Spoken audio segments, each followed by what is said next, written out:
Shalom, shalom, shalom.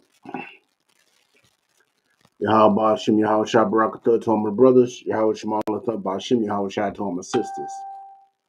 This is the Israelite School of Universal and Practical Knowledge, straight out of 1 West 125th Street, Harlem, New York, under Commander General Yohana.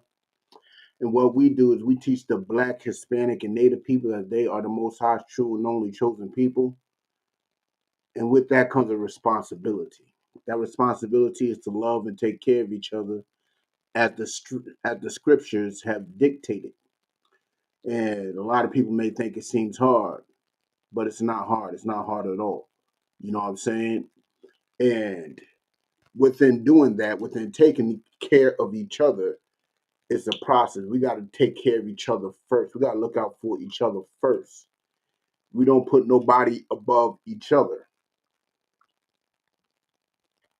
And against the scriptures, there's a man that we are celebrating as about this time. Shalom, Yahweh Shemalatah Ba'Shem Yahweh Shai says, we are celebrating a man who is literally, how may I say, who literally dragged us. Well, let me use his words. He integrated us into a burning house. That's his words. And this man I'm talking about is Martin Luther King. Like last week, we had a class on how he was a false prophet. This week, we're going to talk about his philosophy, his plan of integration, how it's against the Most High, how it's something that is against God altogether. You know what I'm saying? But I'm going to open up the class to any questions right now. If you have any questions, type them on in. We're going to get with it. You know what I'm saying? The first scripture I'm going to go to, let me type it up in this chat, is Deuteronomy 7 and 6. If you got any questions, I'm going to give y'all a couple seconds. If y'all got any questions, form up the questions. Get your questions right.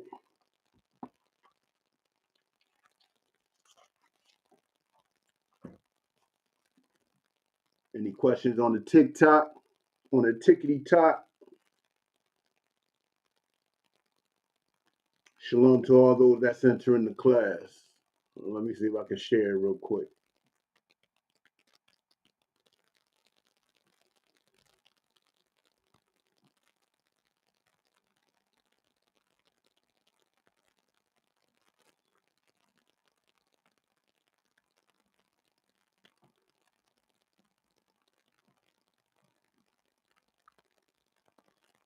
You know what I'm saying? Any questions? Nope, no questions.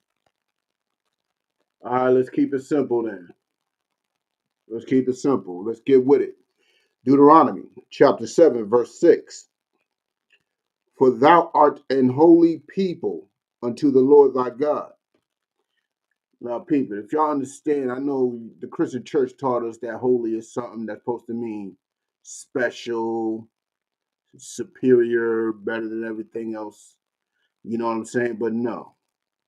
Holy just simply means set apart. You're different. You're not like everybody else. It's a form of separation. Once you're holy, the group is here, you're right there. That means you're holy because you're not like everybody else. That's what holy means, to be set apart. You're definitely not like everybody else. You know what I'm saying? Shalom, shalom. What's going on? You know what I'm saying? You're definitely not like everybody else. That's what it means to be holy. You know what I'm saying? So if you're not like everybody else and you're holy, what does that mean? If God wants his people, he's talking to the Israelites. You can read that in the first verse. He's talking to the Israelites and he's telling them to be a holy people unto him. What does that mean? What is that telling you? That's telling you that God don't want his people like everybody else. He don't want his people doing what other peoples do. That sounds like segregation to me. That sounds like he don't want his people integrating with other people. He wants his people set apart, special. You know what I'm saying? It's not that difficult to understand, not to follow the ways of the heathen. That's absolutely right, sis. It's absolutely right. He do not want us following the ways of the heathen. Don't want us partaking in any of their practices. And that was the problem with Martin Luther King. You know what I'm saying? We're going to jump into some definitions real quick. We're going to jump into some definitions because I don't think y'all really understand what integration really means.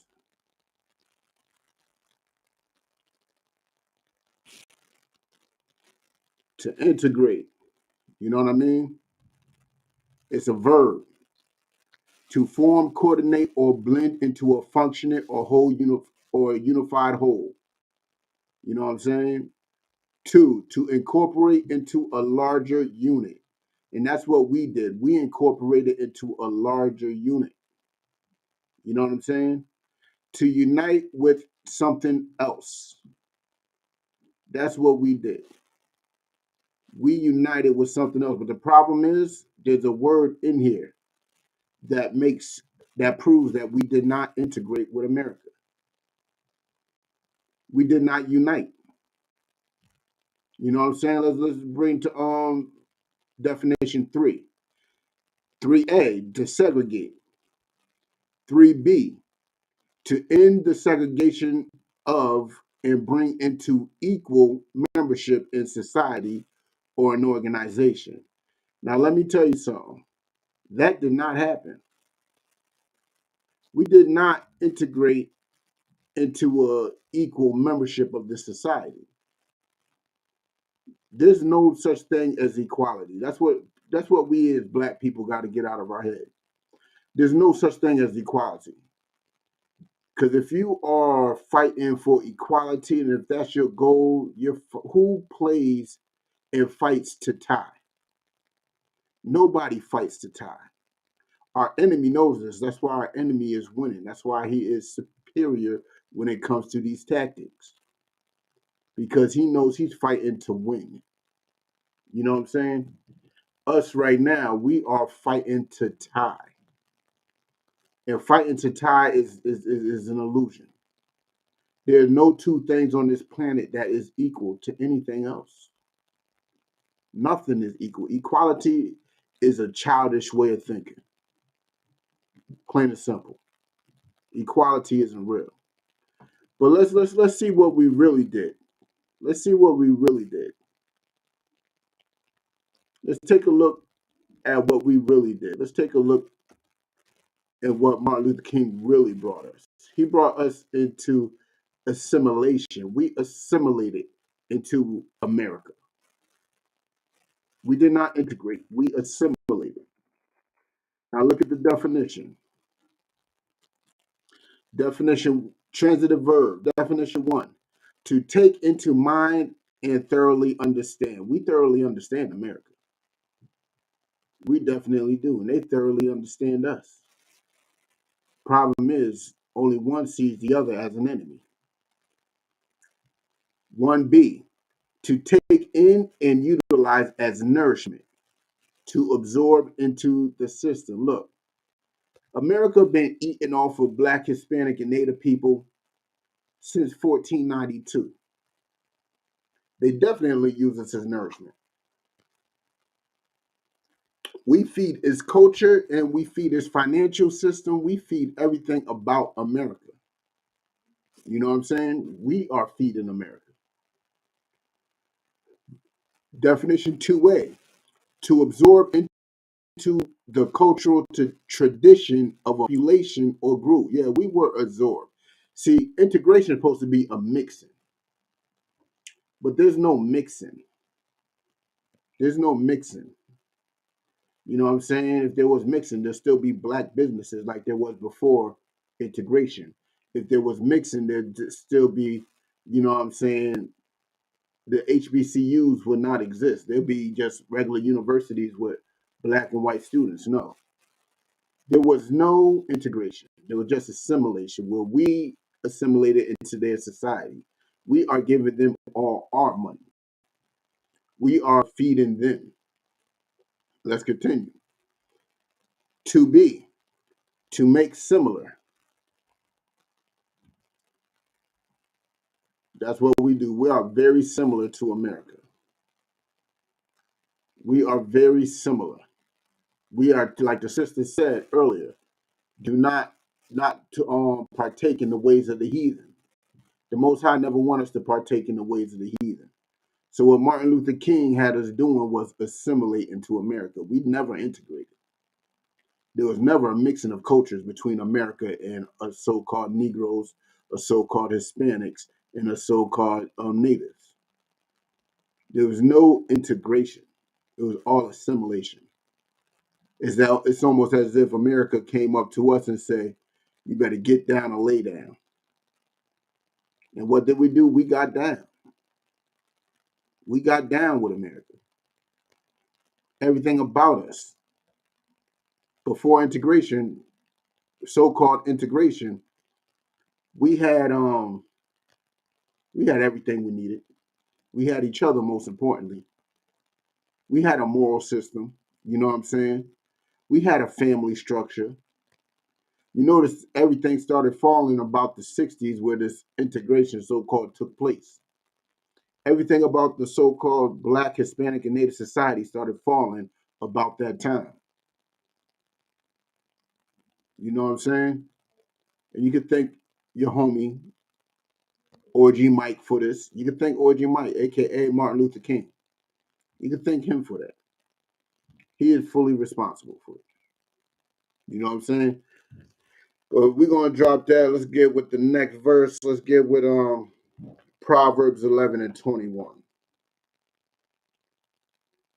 No. Let's not go there. Let's go to Apocrypha real quick. Let's go to first. Oops, did not mean to press that. I forgot. I got the hotkeys on.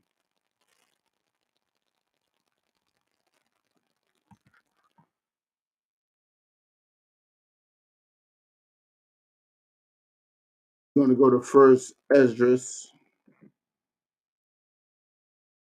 8 and 85. What people need to understand, everything about the Bible is about segregation. Everything about it. Every last piece of it is about us separating from our enemies and banding together. And that's what we're going to need to do in today's world to even get out of this hell that we're in right now. And I know some of y'all love America so much that y'all don't even see us as in hell. Y'all don't even see us like, put it like this. I'm going to put it to y'all like this. I'm going to make it very clear. We are still slaves. We have no nation. We have no land. Well, they're going to say, we do have land. We're in America. Okay. Whose language are we speaking?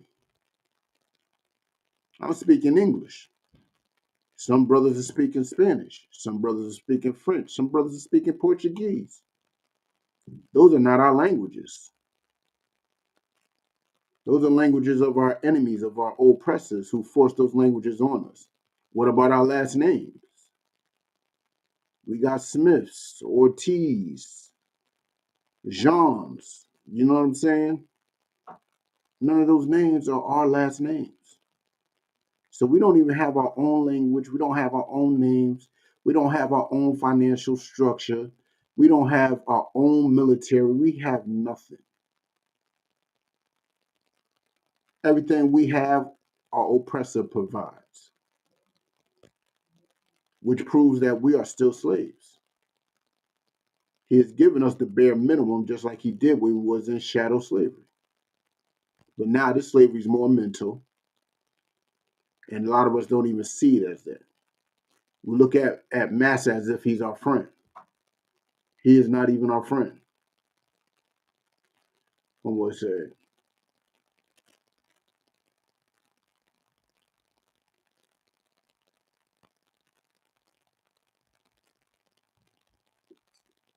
Shalom, Mark, shalom. I don't know what you're talking about, but shalom. Yeah, TikTok be bugging sometimes. But we are literally still enslaved into this country. And integration enforced that slavery. Integration gave us a smoke and mirror dream of little black boys and little white girls holding hands. That's what it was. It was smoke and mirrors. That's all it was. And then they further add on to the smoke and mirrors by saying, look at our progression. We got so many millionaires. Guess what? We had millionaires before him, too. Madam C.J. Walker was a millionaire. She had so much money in today's time, she would be considered a billionaire. So we had all this. We had all this, but hold on. Let's get to the scriptures real quick. Let's go to First Esdras, chapter 8, verse 85. Moreover, ye shall never seek to have peace with them. Who is he talking about? Who shouldn't we have peace with? This is in the Bible. We should not even be having peace, seeking peace with them. Now, when you put it in the context of the scripture, it's talking about interracial relationships. Because if you look in the times, which is a problem that we have today, interracial relationships, that's what I'm going to go into next class. But if you look into the times today, let's go back in the day real quick. When there was kingdoms, right? A good way to form peace between kingdoms was marriage, where some prince will marry some princess. They from two different kingdoms, two different nations, and it will form an alliance between those nations. We're not supposed to be doing that. The Most High wanted complete separation between us. But it's saying that we shouldn't be seeking their peace. So we shouldn't be having interracial relationships. But that's within the context. But there's other forms of peace that we seek with them today. What are some of these pieces that we seek with them today? Let's take it into times when MLK was walking around and he was doing his demonstrations. What was MLK doing? I want to give y'all a chance to answer it. What was MLK doing when he was around? How is he seeking our enemies' peace?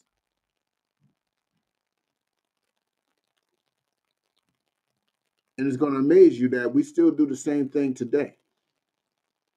We still do these same things today.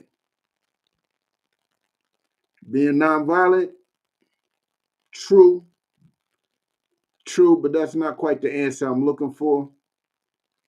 But how was he being nonviolent? What was he doing to show off that he's not violent?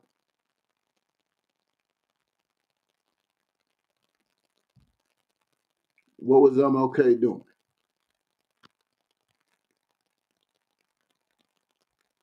Anybody on the TikTok got that? Let me tell you what MLK was doing for a lack of time. He was marching.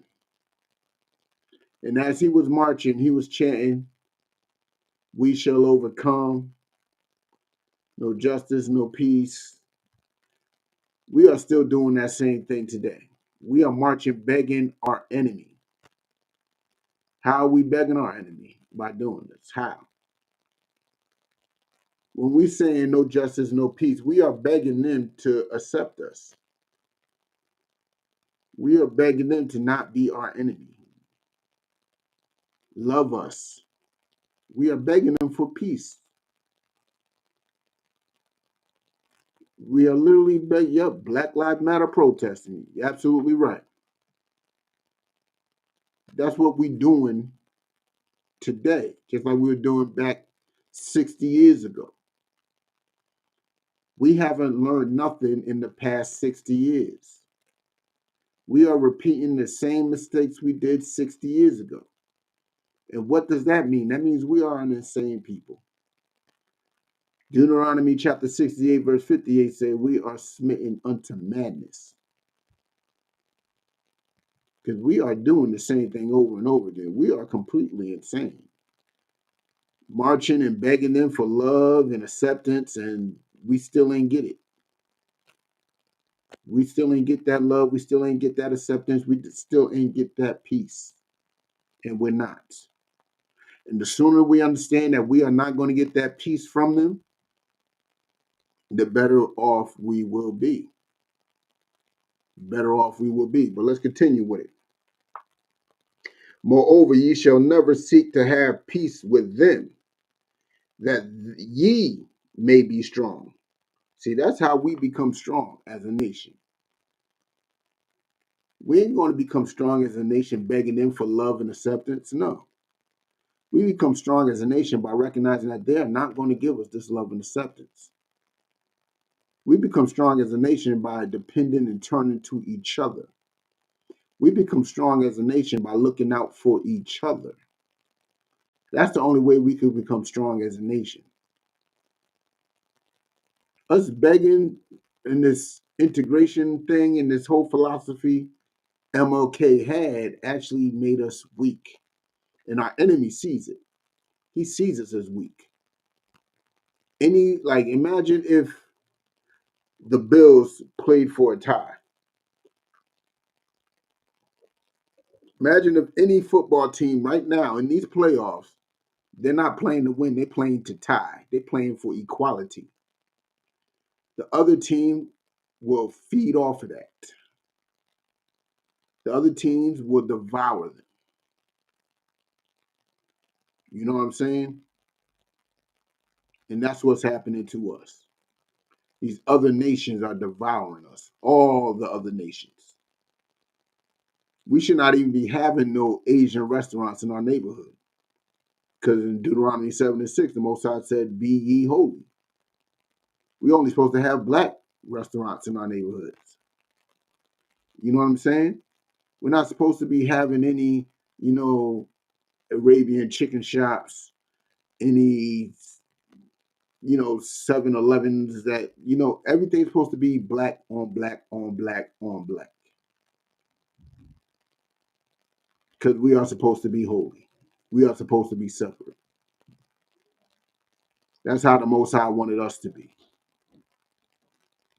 But instead, we let this man, Martin Luther King, lead us into integration. And now we are the exact opposite of what the Most High wanted us to be, which is everything the heathen is. You know what I'm saying? Like, we got black drug lords now. Back in the day, there wasn't drug lords there's probably one, and he worked for our enemies. Everything we do nowadays is to be like them. The drug selling, the pimping and prostitution, the way we eat, our diets, man.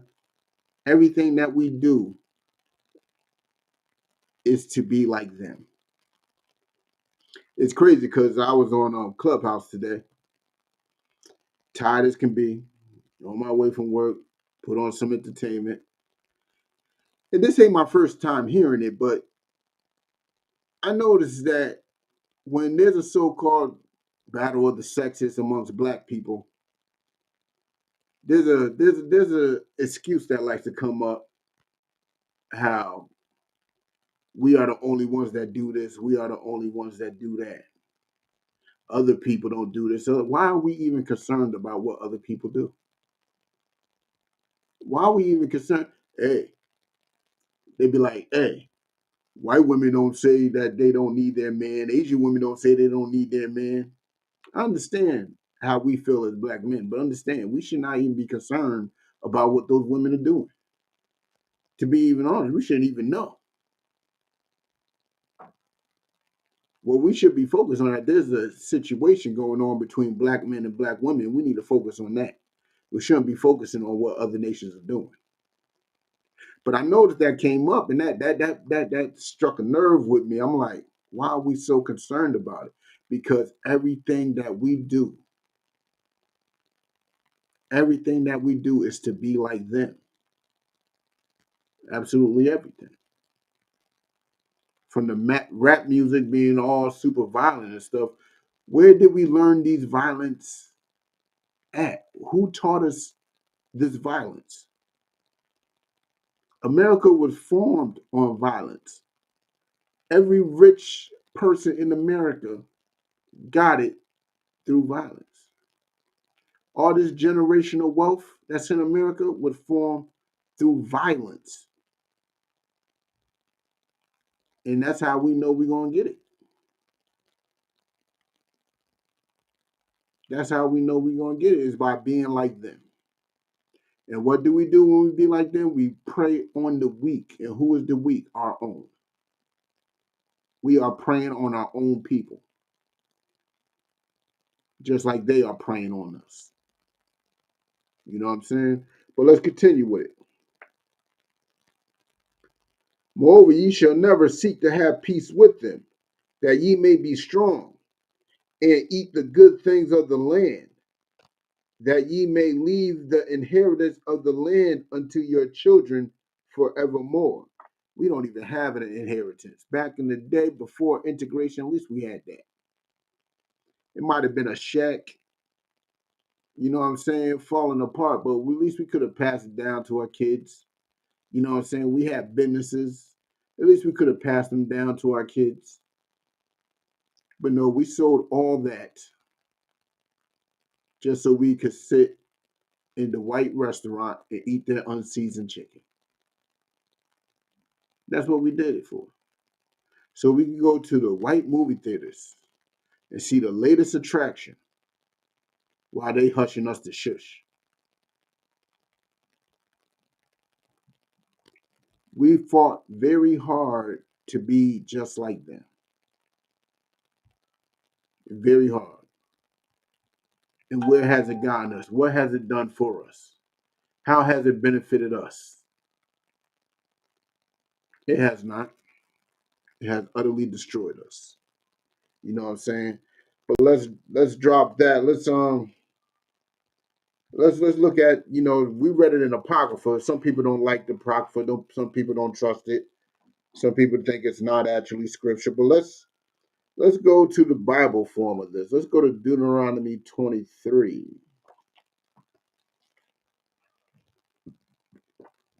Let me type it in there.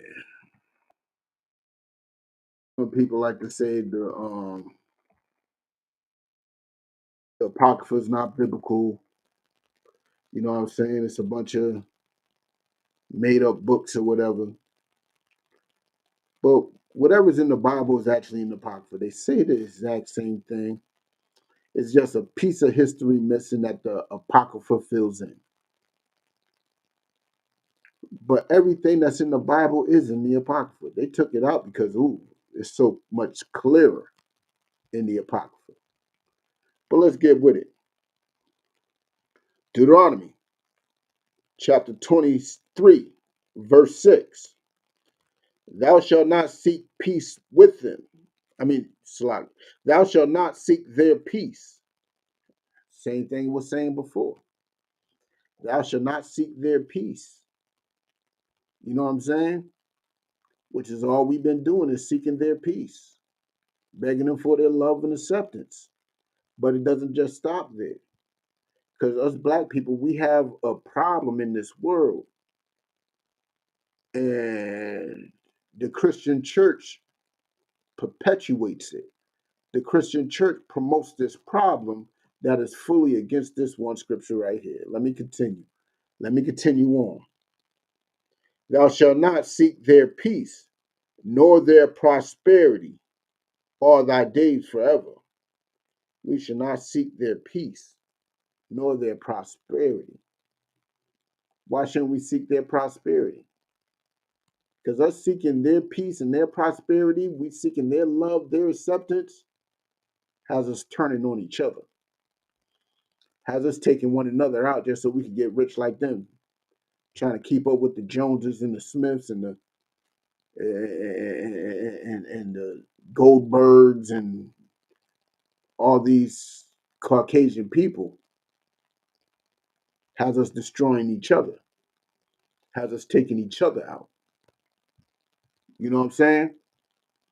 So we should not be seeking their peace or their prosperity, because anything that we want to do with them is just going to destroy us. Destroy us. Like I said, everything we do is to be like them. All this getting the bag stuff, all this money chasing stuff, is plain and simply trying to be like them. And they promote it. They promote it through our music because they know it destroys us. You know what I'm saying? Not, like, if you look at these rappers and all the jewelry and stuff they got on, the lifestyle they live, how they live so flashy, that is pushed on them to promote. Pushed on them. I don't know if y'all old enough to remember, but there was this show Cribs.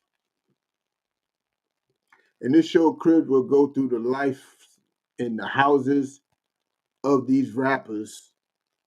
And the truth is, it was all staged, except for one person, Redman. I don't know if y'all remember that Redman episode, but Redman brought them into the hoods of Newark, New Jersey. Showed the house that he owned, and it was still in the hood. He said the only way he's doing the show, they, kept it real. But they pushed that lifestyle on them so they could promote it to us. So us poor, the poor of us, be out there doing anything we can to get that Bugatti, doing anything we can to get those Jordans. You know how many brothers and sisters died over some Jordans? So many lives lost over vain and superficial things. Women are out there, like, I don't know if y'all remember, but when I grew up in the 90s, you know what I'm saying?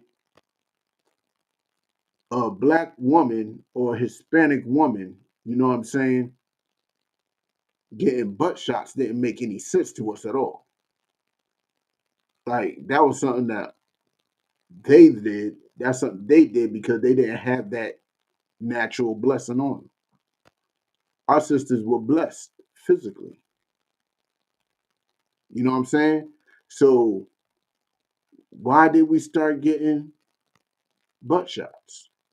Why did our women start injecting themselves and getting all types of breast augmentations and butt shots? You know why? Because our oppressor was doing it. Our oppressor was doing it, and us silly, silly, sad men was showing our sisters that we liked it. Showing our sisters that this is something that they should have. So that's what they went and got, even though they really didn't need it.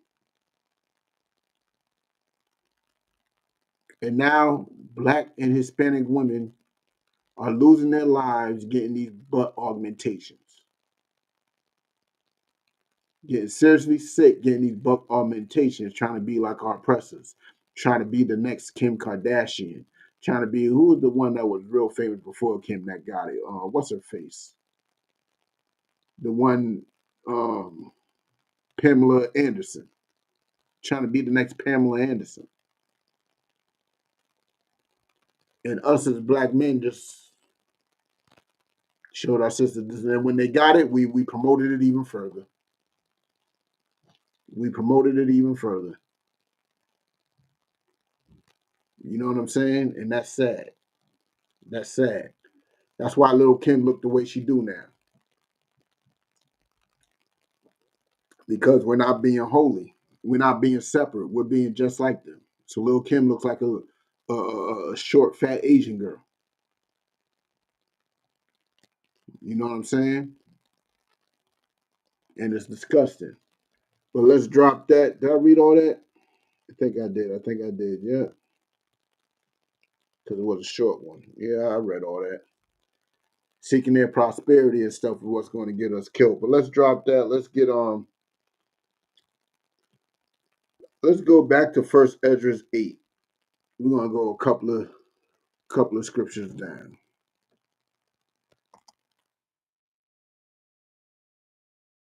Let me type it in the YouTube chat.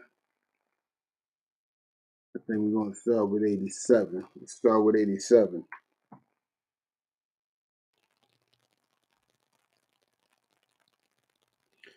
All right. First Esdras, chapter 8, verse 87.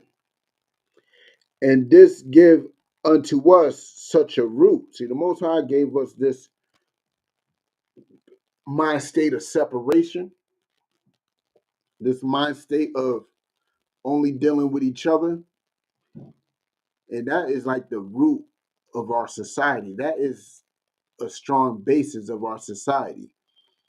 And you know it's a strong basis of our society because the imposters embraced it. The imposters that are in our land today, the ones I call the issues, the issues, they embrace this segregation way of thinking. You go into certain parts of Brooklyn, I remind you, Brooklyn is a city. Brooklyn is a borough of New York City. But there are these little pockets where the issues dwell that do not have NYPD cruising through it. They got their own police department. The why? Because they are set apart. They are separate from the rest of New York. And they make it clear that they are not like everybody else, which is something that we should be doing. And it works for them. Look at them. Look at them. The entertainment, the jewelry, law, they run most of everything.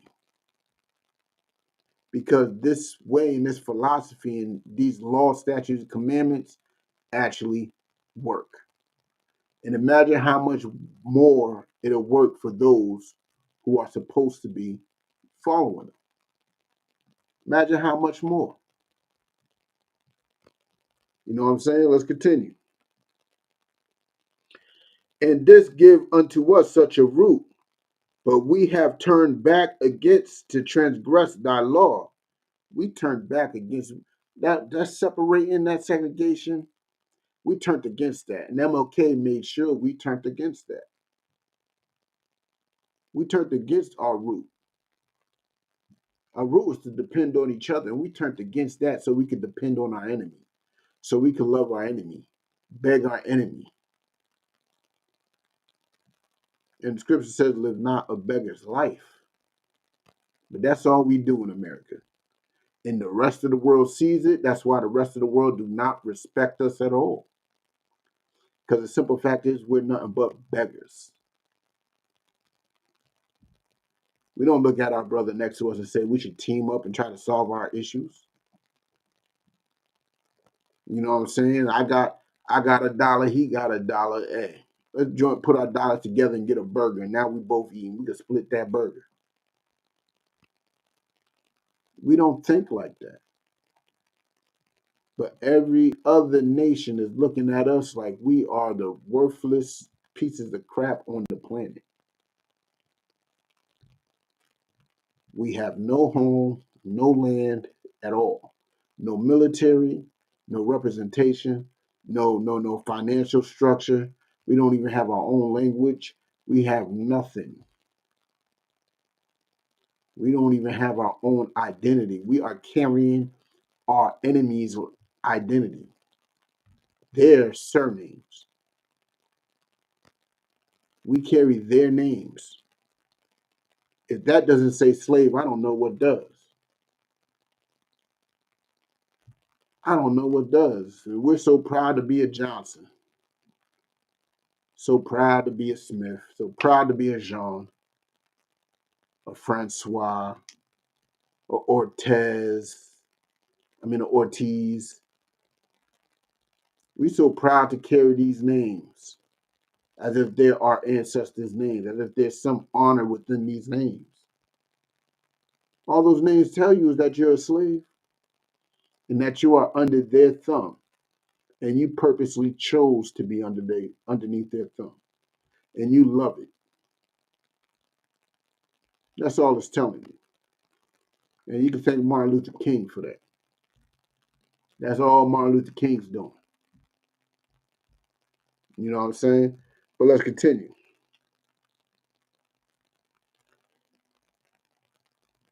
And to mingle ourselves with the uncleanness of the nations of the land. That's what we are doing today. We mingle ourselves with the uncleanness of the nations.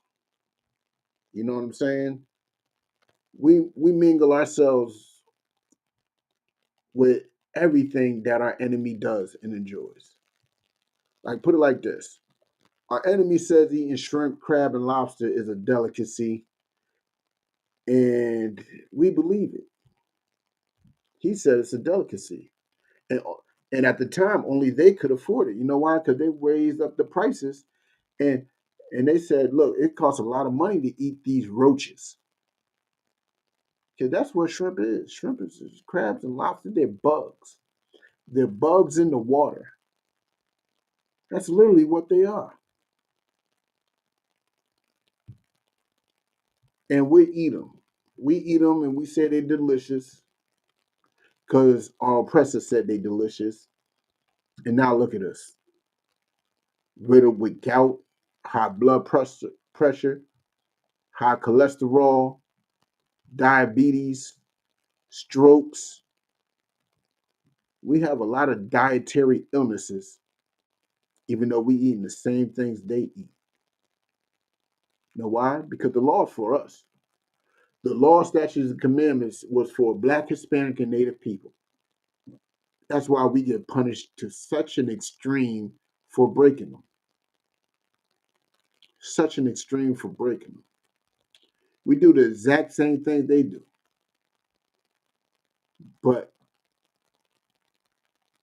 we are number one in everything.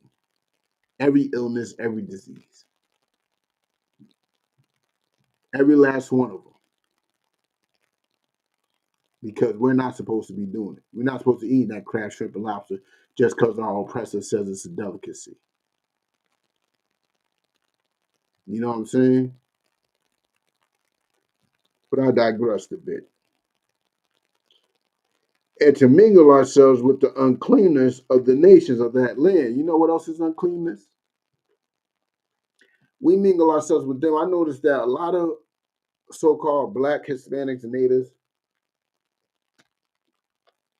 a lot of us got addictions, drug addictions. And guess what? That is uncleanness. And guess what? All those people, they got white friends. They got white friends. They got friends somewhere in the Caucasian persuasion that probably introduced them to a lot of these hard drugs. You know what I'm saying? What else? We mingled ourselves with the uncleanness of this land. Well, what else? What else? What else? Interracial relationships. Interracial relationships. That's a form of sexual deviancy. Let's see what else. Let's see what else. What other sexual deviancy? Homosexuality. You know what I'm saying? That's the uncleanness of this land. That is an American practice. That is not something that we should be partaking in because America is accepting it so much. It's an American practice. You know what I'm saying? What else? What else? Sexual deviancy. All these orgies and the way we treat our women. You know what I'm saying? The abuse, the physical abuse and all that. That's something that we see our enemies do. That's something that we see them do. You know what I'm saying? Let's see what else. Let's see what else. The pedophilia. The Black community is riddled with pedophilia. You know why? Because our oppressor was doing it. Our oppressor has been doing it forever. And you sent your kids to sit on that Santa's lap about a month ago. While that Santa got his hand on your child's backside, talking about ho ho ho, what you want for Christmas. You know what I'm saying? Every evil, unclean thing that we do, we learn from them. Because it's the uncleanness of this land. This is something that this land is gonna have to burn for. And that's in Revelations. That's straight up and down in Revelations. You know what I'm saying? But hold on, should I continue? Hold on. Hold on.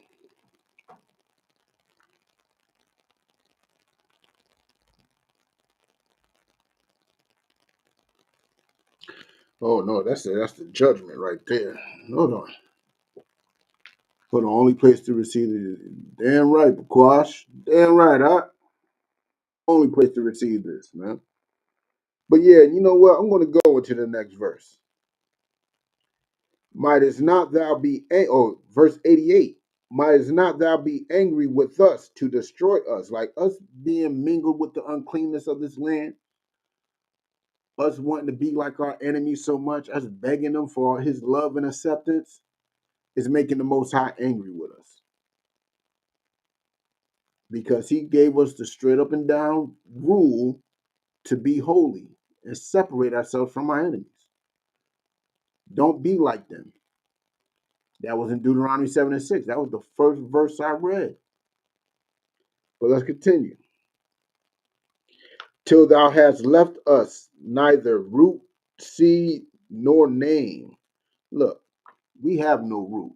We have no standards or morals to either stand on. You know what I'm saying?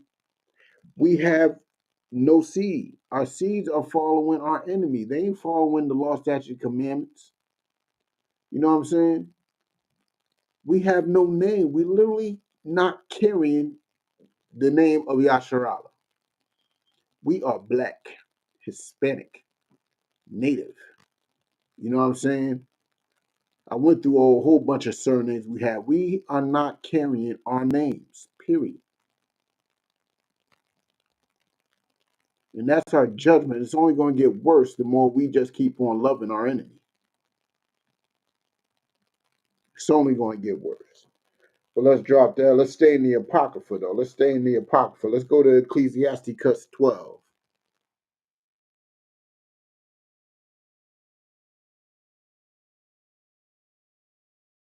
This is one of my favorite verses, period.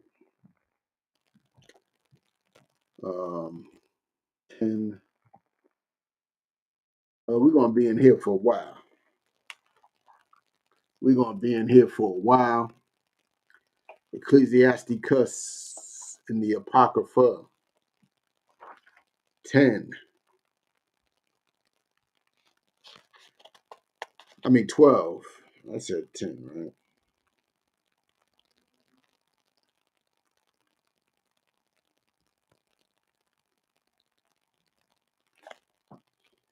Yeah, I wonder if I should read the whole chapter. But nah. Let's start with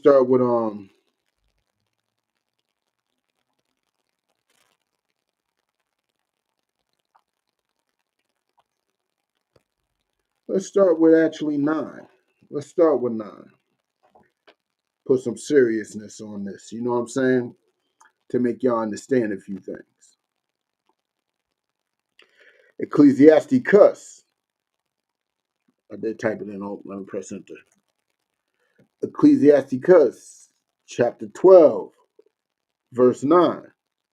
In the prosperity of a man, enemies will be grieved, which is true. When you're doing good, your enemies ain't doing too good. They get angry. You know what I'm saying? But our enemies are doing quite well, which is why we're grieved, because our enemies are doing good. See, us black people in the Christian church would like us to believe that we don't have enemies. We have enemies. That's why we are in the position that we are in, because our enemy makes sure we stay there. You know what I'm saying? Our enemy makes sure of it. You know what I'm saying? But let's continue. Let's continue. But in his adversity, even a friend will depart. Check it out. All those so-called people that you consider your friends that seem to disappear every time you get caught with drugs, that seem to disappear every time you get into a situation, and you like to say they're all not bad. Let me tell you something. They all bad. They're all some evil people, right?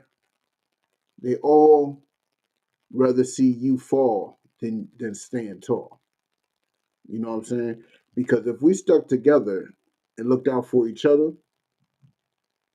every problem that we have in the black community will be shrunken. drastically shrunken.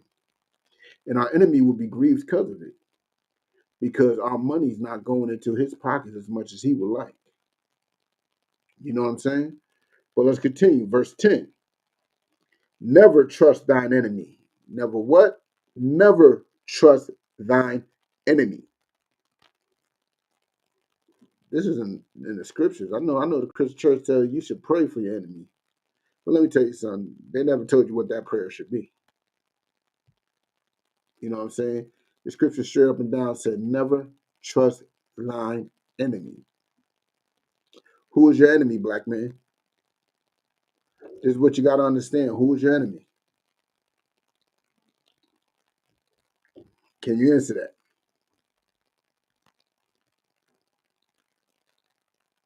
Who is your enemy, black woman?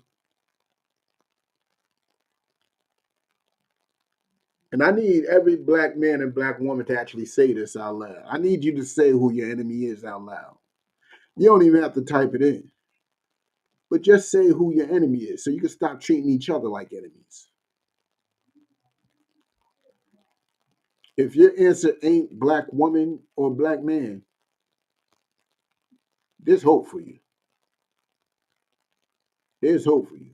But if your answer is black woman or black man, or your own people, or Hispanic people, or Native people, then you got a lot more work to do. A lot more. You think too singular. Like, let me tell you something. This I blame the Christian church for too. Black, Hispanic, and Native people are cursed with this way of thinking, which is individualism. We don't think of a grander scale. We don't think about us as a whole. We think as long as we're doing good, we're good. That's the way we think. Instead of thinking if everybody's doing bad, then I'm doing bad. If that man over there is hungry, then I need to feed him. We don't take care of each other. We think too individualistically, which is why we're so messed up right now. But the scripture said, never trust thine enemy. And this individual way of thinking, because there's a few of us that got money, have us trusting our enemies. Because our enemy will make sure there's a few of us that get rich. Our enemy makes sure there's a few of us that will get statues put up in the name and streets and all type of monuments, so we can have that individual way of thinking. If he can make it, then I can make it. That's an individual way of thinking, because you're only worried about yourself making it. You're only worried about you making it. They'll put MLK on a platform and say his way of thinking garnished him the success that he has achieved. So y'all will start thinking like MLK, thinking that y'all can get the same success that he got. But at the same time, y'all will seem to forget that MLK was shot by who? Our enemy. So what you need to do is understand who the enemy is. And our enemy is the devil that the Bible speaks of. It's just that simple. Our enemy is our oppressor. Our enemy is the ones that is running this country, that is running this world. And as soon as y'all say that to yourselves and y'all know who your enemy is, excuse me, and y'all know who your enemy is, there will be hope. There is a bit of hope for you. You know what I'm saying? There is a chance that you could get together with your people and get out of this situation. You know what I'm saying? But let's continue. Never trust thine enemy, for like as iron rusteth, so is his wickedness. Like Martin Luther King's dream of little white girls and little black boys holding hands, tiptoeing through the tulips and singing songs together. Look, he forgot that this verse said that like iron, rust, our enemy's wickedness will show. And guess what? Iron rusting, iron rusting is a sure bet guarantee. It's not something that might happen. Iron rusting is a guarantee. It will happen. So, like as iron rusteth, let's continue. So is his wickedness. Like it's gonna show. Though he humbles himself, like they will humble themselves. They will seem like they're on the same level as you. They will make it seem like there is equality in the world. But let me tell you something, there is no equality. But they will make it seem as if there is. You know what I'm saying? They will parade their politicians like what's her face? Hillary Clinton, she'll go into her purse and pull out some hot sauce. Like, look, we're the same. Look, no, no, we're not. During election time, they will make it seem because it's starting to pick up right now. I'm telling you, every time during election time, it's like when they want to show black men dying on the streets, as it hasn't been happening during the whole term. But they're gonna show this, and he's gonna look sad. Biden's gonna look sad. You know what I'm saying? He's gonna look concerned. He's gonna be like, we gotta solve this issue. He really don't care. He just humble himself just so you could think that you're equal. Just so you could think that all your marching and all your begging has had resulted in this. That's what they're gonna do. They do it every 4 years. You're gonna see more and more videos of black men dying in these streets, of black women dying in these streets, and you're gonna see politicians looking sad. Stop the violence. You might see a few of them with some Black Lives Matter posters talking about we gotta fix this problem. We gotta fix the gun laws. Too many black men are dying. Yeah, they will humble themselves. But look, guess what? Let's continue. And go crouching, yet take good heed and beware of him. Yo, just remember. Just remember. Iron rust. Iron will rust. His wickedness will show. It's a guarantee. Think Biden cares anything about black people? What, you think Trump does? You think any of these politicians do, even if they are black, Hispanic, Native, Asian? Think any of them care about black, Hispanic, and Native people? Let me tell you something. They don't. They don't. Not at all. Cal said hi. I don't know who you are. They will straight up and down bow down. Straight up and down seem concerned about your lives. And when it's time to put in some action that will actually result in us not dying, they ain't gonna do it. They're not gonna do it. Like I know, like for example, let's talk about this politics real quick. Granted, I don't agree with monetary reparations personally, but the majority of our people would like it, and that's what the majority of our people are looking for. And the majority of our people will believe that is a solution to our problems in this country because we are seeking their prosperity, of course. But mention that to any politician. You think that question of reparation will be asked during any debate? I don't think it will. But even if it does, you think you're going to get a direct answer? Nope, they're going to tread that middle line, try to sound as neutral as possible because they don't want to lose any black votes. And they really don't want to lose any white votes. You know what I'm saying? So they will crouch. They will act as if they actually care about our needs. But they don't. They don't. Let's continue. And thou shalt be unto him as if thou hast wiped a looking glass. And he's going to be unto us as if we wiped a looking glass. What that mean? What does that mean? Mind you, there's two different looking glasses. Two different looking glasses. One looking glass is a mirror.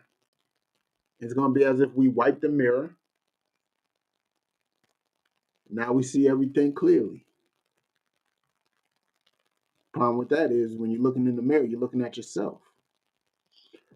And then there's a other looking glass, which is a magnifying glass. Wiping that off, and you're seeing things clearly. And it's magnified. And it's magnified. You're seeing it clearly and it's magnified. Everything's starting to make sense to you a little more. You're going to see it. You know what I'm saying? I'm going to tell you something. Like what made me see it was when Tamir Rice died. When Tamir Rice died, I started to see our enemy for who he truly was. And let me tell you something. There was another 12-year-old boy shot in the car with his parents in the car not too long ago. Not too long ago, think about a month ago, his name, Delon something. I'm going to have to get into that story. I'm going to post that tonight somewhere. But yeah, they even lied and talking about that nobody told them there was a child in the car. But in the dispatcher called, you could hear the dispatcher clearly say that there's a child in the car. And they shot that little boy. You can't even be a boy in this country. Tamir Rice was being a boy, playing with toy guns like every little boy does. Shot down. By who? Who shot him down? Who shot him down? I want you to say it in your head. It wasn't just a cop, because saying a police officer is a blanket term. No, it was a Caucasian cop. It was a white cop. You need to understand that is your enemy. Period. Let's continue.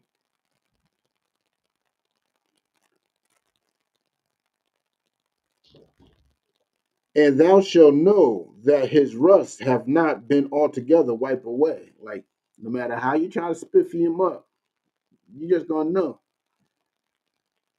His rust ain't altogether wiped away. There's still wickedness there. He may try to be as nice and as kind to you as possible, but there's still going to be wickedness. He's still going to be showing his wickedness. He's still going to be that evil bastard that's still oppressing your people. You just got to see it. You just got to see it and you got to accept it. Once you see it and accept it, that they are your enemy and they are going to oppress your people, no matter how much you march and beg, you will never get that love and acceptance. And guess what you'll do? You'll have no choice but to turn on to your own people. You'll have no choice but to start loving your own people. Or you could just be an individual by yourself trying to survive. Those are your two options, because you will never get love from them. You will get used by them. And they might give you a couple of biscuits to allow you for allowing them to use you. But that's about it. You know what I'm saying? Let's continue. Verse 12. Set him not by thee, lest he have overthrown thee, Look, that's what he's going to do anyway. When they are close to you, they are going to mess up your life. When you are close to them, they are going to destroy your life. How many posts are out there of a group of friends and one of them black, and something ends up happening to that one black friend with a group of Caucasian people who know nothing. Nothing happened. They don't know what happened. How many posts of that have y'all seen? How many news articles of this have y'all seen? Lots of that one black friend that they all like to brag about that they have, who ends up missing and dead somewhere. They all got that one black friend. You know what I'm saying? But let's continue. He stand up in thy place, neither let him sit at thy right hand, lest he seek to take thy seat. And thou at the last remember my words and be pricked therewith. Like, I'm telling you these things, and you're listening to this class right now, and it might not sit with you right now. You might not agree with it right now. You might not be okay with it right now. But these words are going to prick at you at one point. You're going to be like, you're going to see something, be like, yo, those crazy Negroes on the corner was talking about this.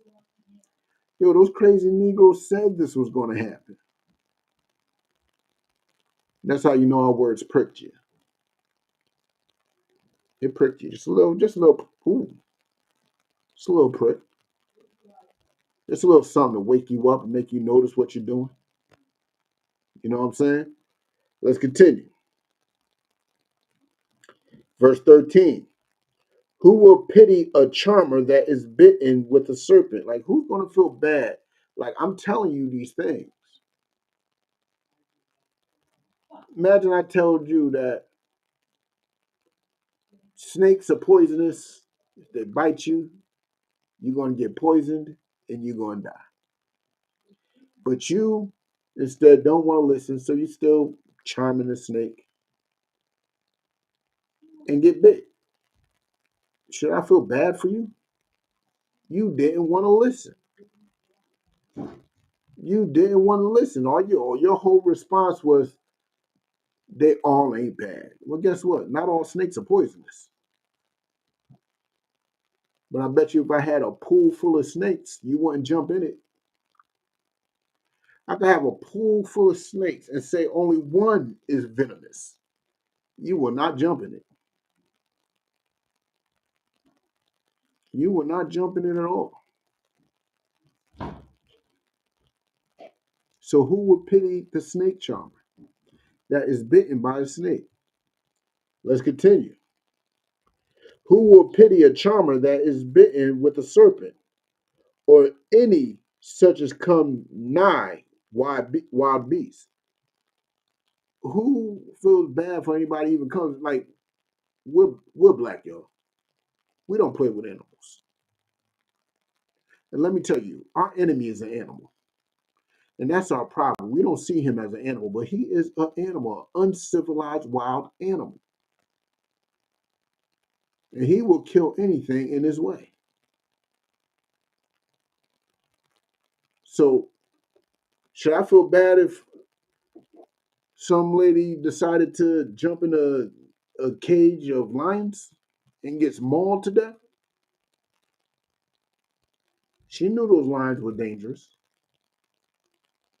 Why she jump in there? Look, you know our enemy's dangerous.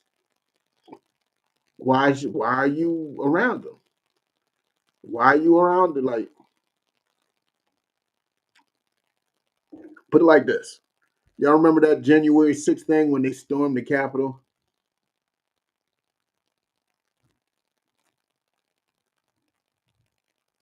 Throughout all that, I've seen possibly one black person. Guess what happened to that black person? He went to jail. I think he's probably like the first one too. I think he was probably like one of the first. He's definitely one of the first, maybe if not the first, he was one of them, sentenced to that January 6th stuff. Should we feel bad for him? He wants to be around them, upholding their causes. Like the brother that was running Proud Boys, he was actually a Hispanic brother. And he was the leader of Proud Boys. And look at him now, in jail and labeled a snitch.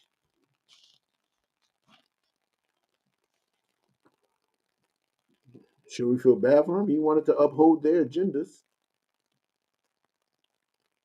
Commander General Hanna warned them personally of it.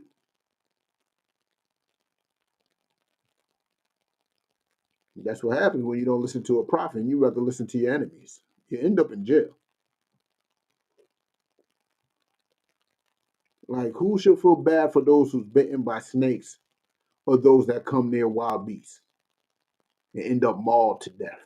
Who should feel bad for them? Who? Nobody. They've been properly warned, just like y'all in this class today. Y'all are being properly warned that our enemy is a wild beast. Stay away from him. Do not feed the animal. Do not feed the animal. You know what I'm saying? Let's continue. Verse 14. So one that goeth to a sinner and is defiled with him in his sins. That's what it's like. They are sinners. And you're going to partake in the things that they do. And you're going to be involved in the things that they do. And guess what? When you're caught up, you're caught up. You think they're going to look out for you when you're caught up? No, they got their own lawyers. They're going to be good. They good. You're going to have a public defender who ain't going to give a damn, who got like 500 other cases he got to worry about. And that's what's going to happen. You know what I'm saying? Let's continue. Who will pity? For a while he will abide with thee. Like he'll be around for a while. But if thou begin to fall, he will not tarry you. Once he starts seeing your fall, I don't know if y'all know, I seen it.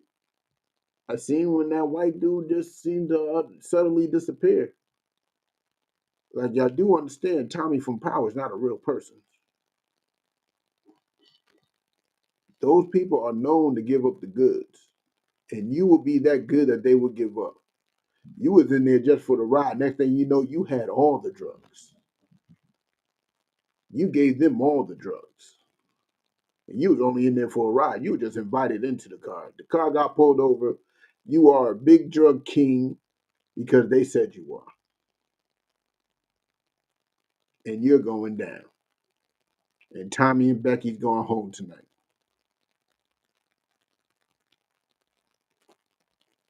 Let's continue. Verse 16. The enemy speaketh sweetly with his lips, but in his heart he imagineth how to throw thee into a pit. Like, they would tell you integration is a good thing. They would tell you that equality is happening. America's getting better. The ugly past. But nothing's really changing for us. Nothing's really changing for us. We still being hung from trees. We are still being hung from trees to this day. Never forget that girl Michaela down there in Southern Mass, who got hung by those evil, evil, evil people in the middle of the woods in that so-called affluent neighborhood. And that's a problem with us too. As soon as we get a little money, we want to leave the hood. I understand you're getting sick of being robbed. But still, getting robbed is a whole lot better than getting killed. Or your daughter getting hung from a tree. You know what I'm saying? Let's continue. He imagineth how to throw thee into a pit. He will weep with his eyes, but if he find opportunity, like our enemies, they'll cry for our losses with every opportunity they get. Like, for example, Biden was one of those that signed that crime bill. That was his opportunity. You think he ain't gonna find another opportunity? He'll cry about these black lives that are being lost. You think he won't make another crime bill? They cry about these black lives being lost, but they promote homosexuality. They don't care about us. And the quicker we understand that, the better we are. You know what I'm saying? He will not be satisfied with blood. They are not satisfied with just killing us. They want our complete obedience.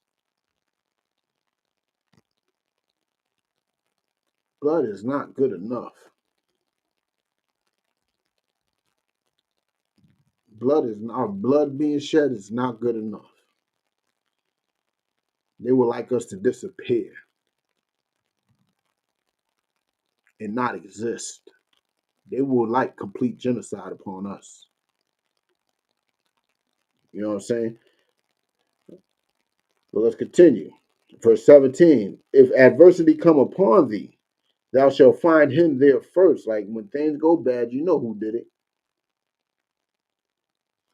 When things go bad, you know who did it. But the problem is you're too scared to say, oh, oppressor is the devil the Bible speaks of. And you won't recognize that he's there because you're too scared to say it. You don't want to recognize that. You don't want to recognize the role he plays in the hell that you live. You don't want to recognize that. You know what I'm saying? Let's finish up this verse. And though he pretend to help thee, ye shall yet he shall undermine thee. Look, that civil rights bill was them pretending to help us. Now, why was it pretending to help us? Because the civil rights bill helps out everybody but us. It literally helps out everybody but us. How does the civil rights bill help us?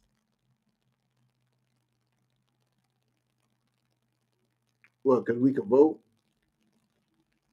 Because we can vote. What has voting done for the black community?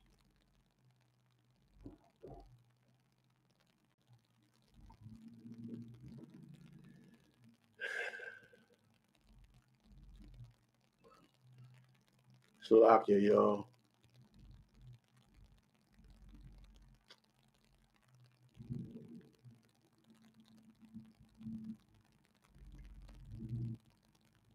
Seems like yeah, the tickety top has fallen again.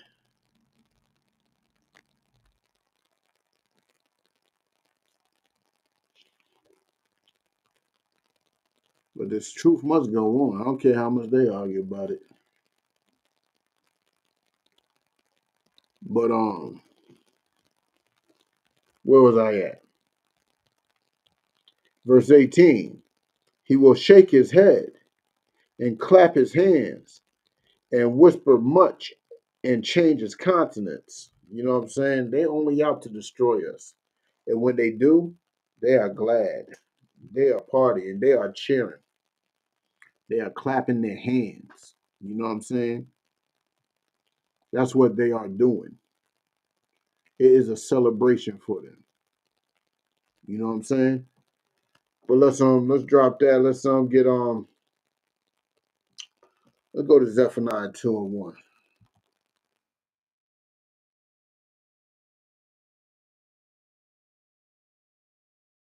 Let's go to Zephaniah 2:1.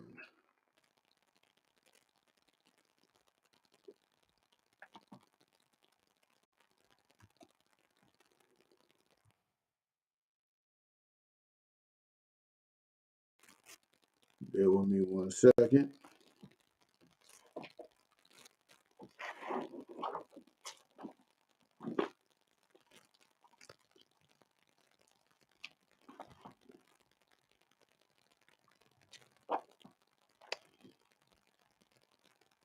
Bear with me. I'm almost there. Almost there. One more page. All right. Zephaniah, chapter 2, verse 1. Gather yourselves together, yea, gather together, O nation not desired. That's how we become holy. That's how we follow that Deuteronomy 7 and 6, is to gather ourselves together, is to come together as a people who don't want to be around our enemies, as a people who only care about each other, as a people who only look out for each other, as a people who can grow. You know what I'm saying? That's what we should be doing. And who is that nation undesired? Who is the least respected, the most used and abused? That's the Black, Hispanic, and Native people. We're so undesired. We don't even have our own land. We don't have our own financial structure. We don't have our own military. We don't have nothing that constitutes us to be even a people. We are slaves. We are literally slaves. That's what you must understand and grasp. Only people that can stop being slaves are the ones that know that they are. Everybody else is just assimilated and blending in. You know what I'm saying? That's what everybody else is doing. But let's continue. Let's continue. No. It's a beautiful thing. If you think about Zephaniah 2 and 1, gathering together, see, give it up for Commander General Yohana real quick. Because the Lord has blessed that man to host another Passover. Host the Lord's 54th Passover. You know what that means? That means we're going to be gathering together. And when we gather together, there is no issues. You get a taste and a glimpse of what the kingdom is. Every Passover, just a little taste, every Passover. You know what I'm saying? And that's a beautiful thing. And for that, look, I'm about to play a couple of videos to help promote the Passover real quick.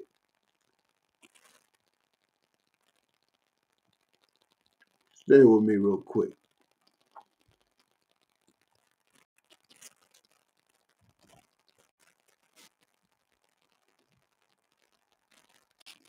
Shalom, Israel. And when I mean Israel, I'm talking about the Black, Hispanic, and Native Indians. The Lord's 54th annual Passover is going down again this year, sundown, April 1st at 500 South Salisbury Street in Raleigh, North Carolina at the Downtown Conventional Center. It's got enough room for all of us. The Lord's 54th annual Passover. Last year, brothers and sisters showed up from all over the world, rocking ancient garments and glorious apparel in order to serve the Most High in Christ. Now, it's that time again. Commander General Yohana's putting out the decree for all brothers and sisters to show up sundown, April 1st in Raleigh, North Carolina. But before then, Thursday, it's going down at the Durham Armory, our annual all-black party. Last year was also the Hebrew Academy graduation dinner. This year, Commander General Yohana got something special for y'all. It is going down. What's happening? A full-blown Hebrew concert featuring Shar, UPK Natazal, Kwarak Ice. This is not something you want to miss. Join us at the Sheridan in Raleigh, the hotel right downtown. It's at 421 South Salisbury. The Passover is right up the block at the convention center, literally within walking distance. Make sure you pull up. Make sure that you do your due diligence because rooms are going fast and they are limited this weekend. You understand? We have months in advance of preparation. Do not wait till the last minute to get your room. The Lord's 54th annual Passover, Saturday, April 1st in Raleigh, North Carolina. Join us there. It's about time sending curses to them enemies. You can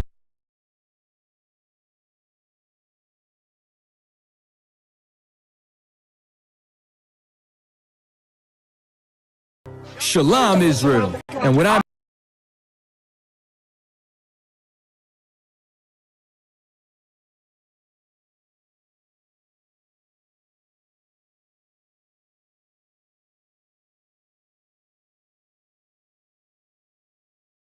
If I die for my niggas, it'll be an honor and a blessing. Better watch how you stepping, cause brotherhood is a weapon.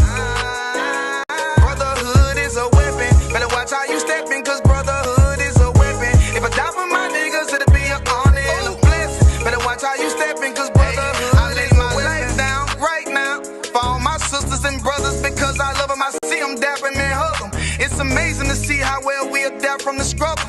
Born again from a life of sin, trapped in the gutter. My mind frame was to kill my own kind. Feeling inferior, waking up ready to die. Run with them killers, so it's just a matter of time. For why take your life or let you take mine? That's when I realized the slaves killing slaves while the white man live to get old. We in them graves, the shit got me feeling plain. I opened the Bible, went through them records, found out we was royalty, a nation to be respected. But in this world we rejected, we hated for our complexion. Still fighting to get accepted. We hear the truth and reject it, but love is getting corrected. And all my niggas correct me. The commandments, the foundation we erected. Brotherhood is a weapon. Brotherhood is a weapon. Better watch how you stepping, cause brotherhood is a weapon. If I die for my niggas, it'll be an honor and a blessing. Better watch how you stepping, cause brotherhood is a weapon. Brotherhood is a weapon. Better watch how you stepping, cause brotherhood is a weapon. If I die for my niggas, it'll be an honor and a blessing. Better watch how you stepping, cause brotherhood is a weapon. Hey, hey. Hey, hey.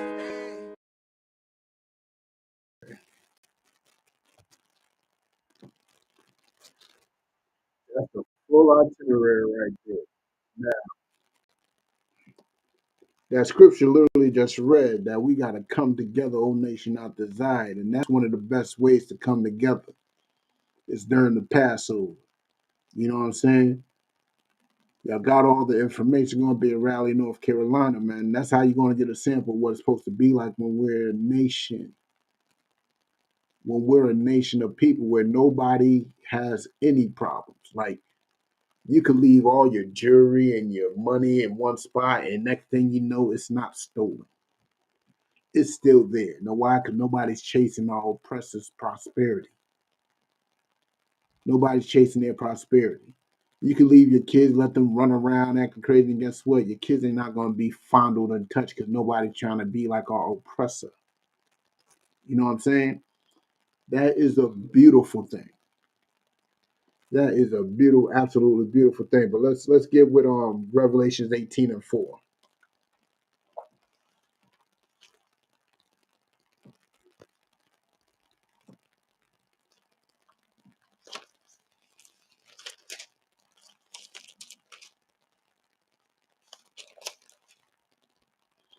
Let me type it in the chat real quick.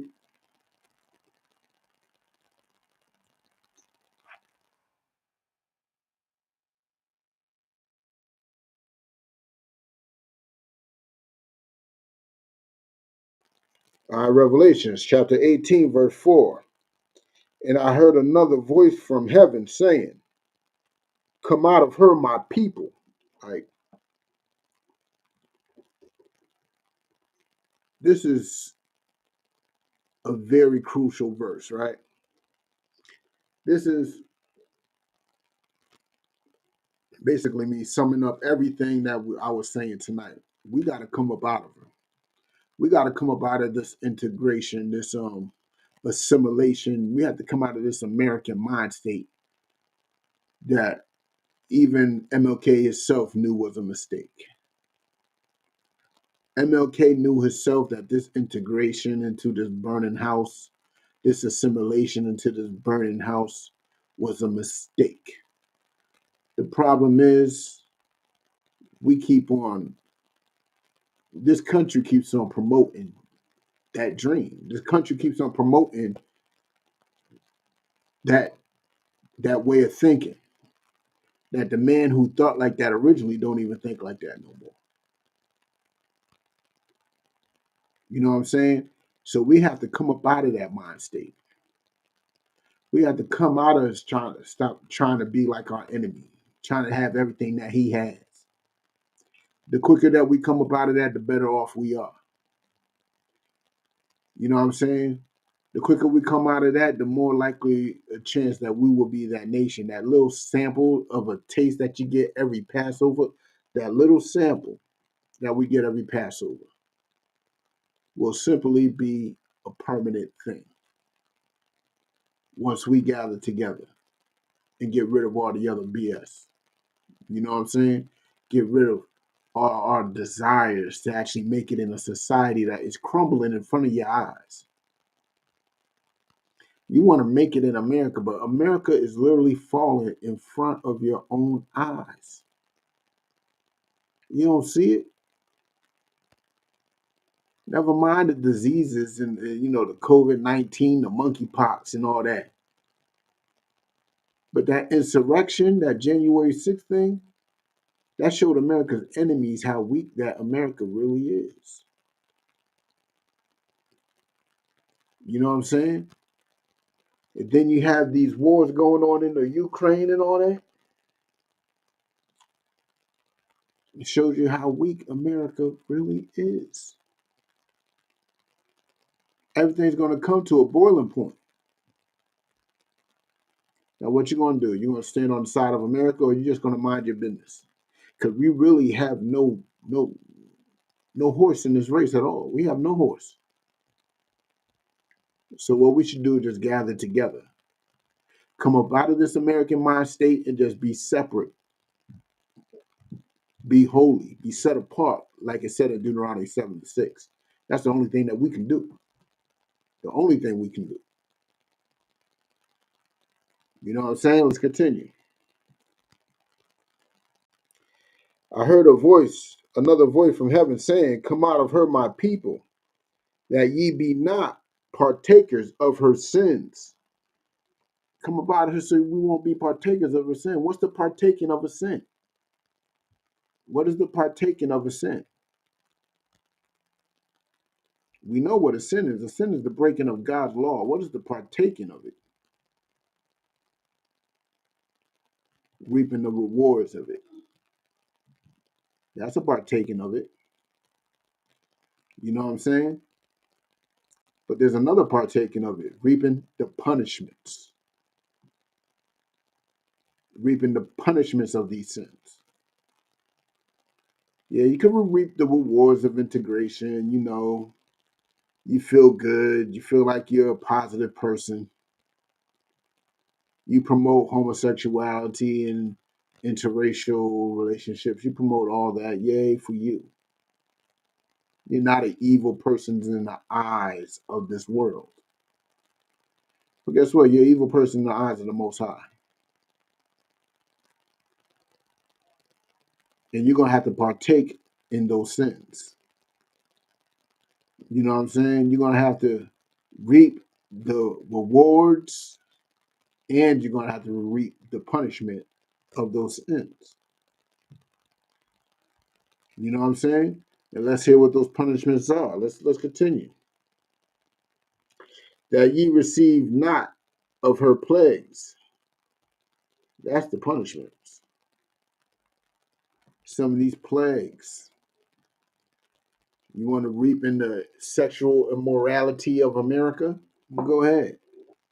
Don't complain when you get AIDS, monkeypox. You know what I'm saying? You want to socialize with your enemy, be all around them. Don't be surprised if you catch COVID and RSV and whatever other disease that you had that you can't breathe. You know what I'm saying? We could be here, but not be a part of this. We have no choice but to be here. But you don't have to be a part of this. You know what I'm saying? Let's continue. For her sins have reached unto heaven. The Most High has taken notice of it. Most High knows what America has done to his people. And judgment has to be felt. Now, this is what you can do. You got two options. You can either come out from her, stop holding hands with your enemy, and let your enemy be dealt with by the Most High. Or you could continue holding hands with your enemy as your enemy walks into the crosshairs of the Most High and you attach to him. Guess what? You both going to get hit. You both going to feel that heat. That nuclear blast is going to melt both of y'all. You know what I'm saying? Let's continue. We're going to stop there. Hold on. Let's go to Exodus 33 and 16. Let's go to Exodus, yeah. No. Let's go to Lamentations 4 and 17.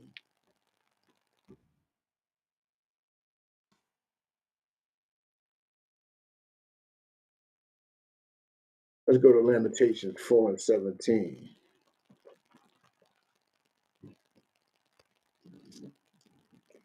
Lamentations is the book right after, I believe, Jeremiah.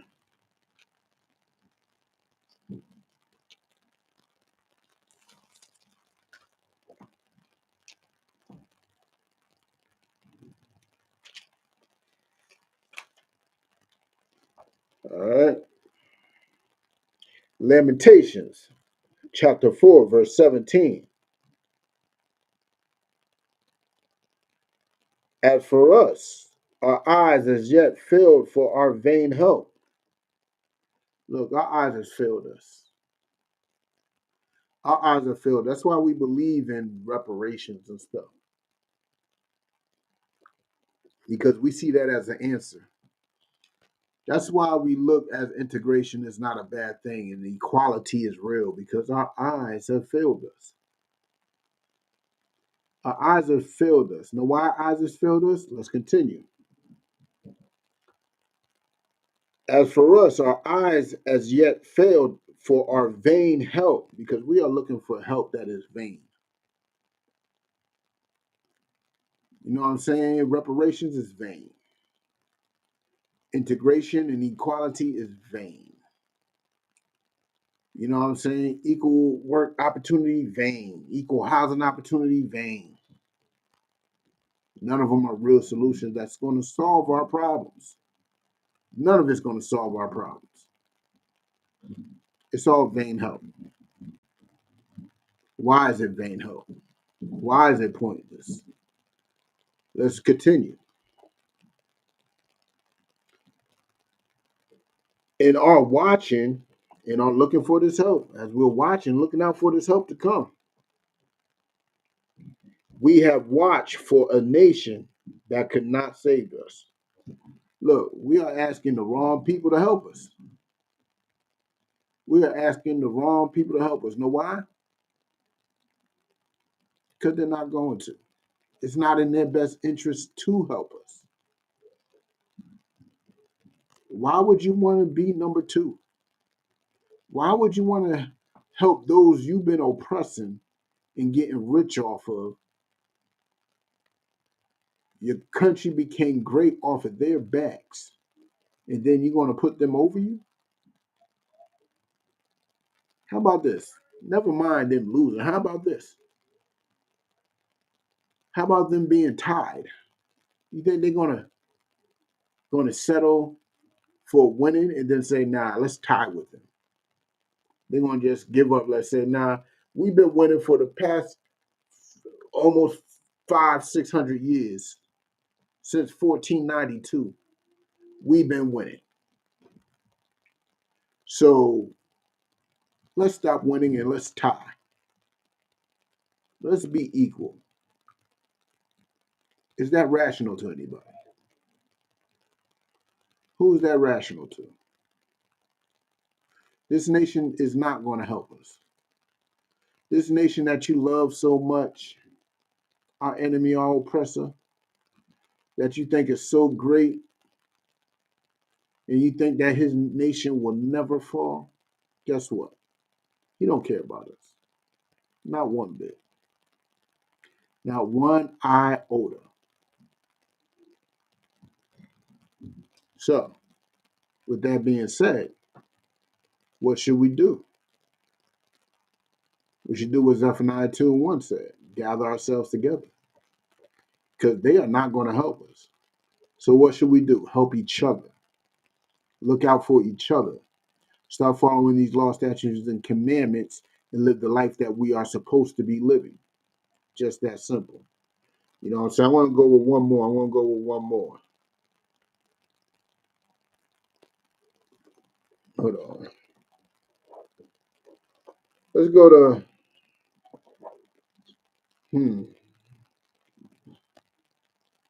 no, I'm not going to go there. Let's go to Matthew 25. Matthew 25. I've been in the Apocrypha and the Old Testament a lot. So let's go in this in Matthew 25. Let's see what Christ thinks. Let's get a clear understanding of what segregation really supposed to be like. I keep on telling y'all, integration is not of God. And I'm about to prove that in the New Testament right now. That we have no choice but to depend and love each other. You know what I'm saying? So let's get with it. Matthew 25.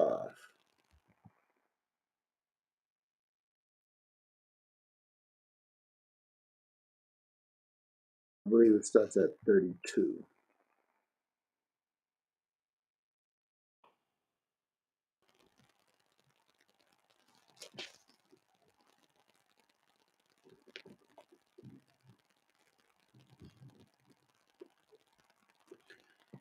Okay.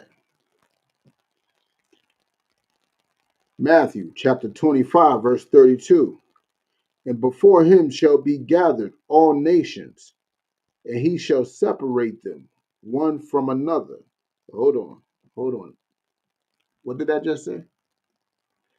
It said all nations are going to be gathered in front of him, and he shall separate one from another. So that shows you integration right there is not good.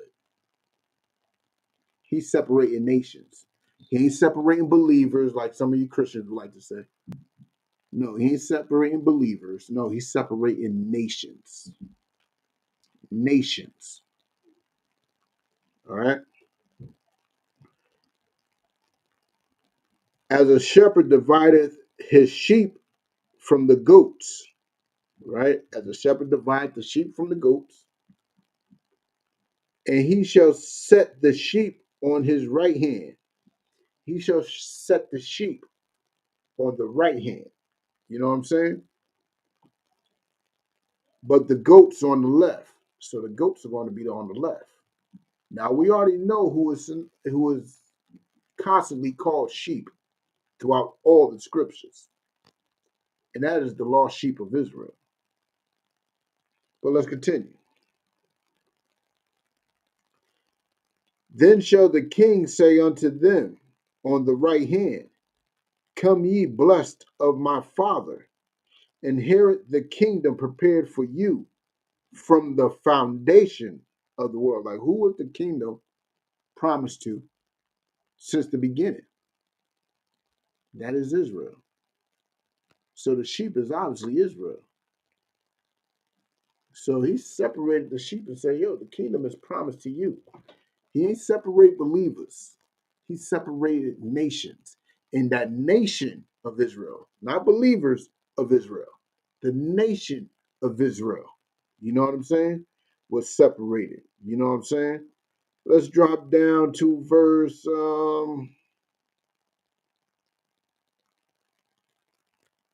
let's go to 41. Let's see what happens to the goats. Now we know the sheep on the right hand are the same nation of people who was promised the kingdom from the beginning. So the goats must be everybody else, because everybody else wasn't promised the nation from the beginning. So let's see what the goats get. Verse 41. Then shall he say also unto them on the left hand, depart from me, ye cursed, into everlasting fire, prepared for the devil and his angels.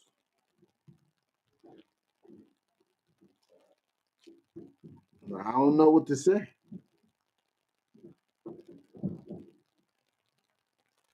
The goats are going to get to go to hell. And I don't mean hell in a Christian form. I mean they're going into slavery. But that's another class within itself. They are going to be suffering. They're going to go through what we went through, 10 times worse. So even God separated the nations. While your beloved MLK integrated, God separated the nations. And with that, I'm going to end the class. I want to say Yahweh Hashem, Yahweh Shabbarak to all my brothers. Yahweh Shema Alatham Hashem, Yahweh Shah to all my sisters. Shalom. And don't forget the Passover coming down April 1st, man. Raleigh, North Carolina, man. You know, I can't wait to see everybody down there. Shalom.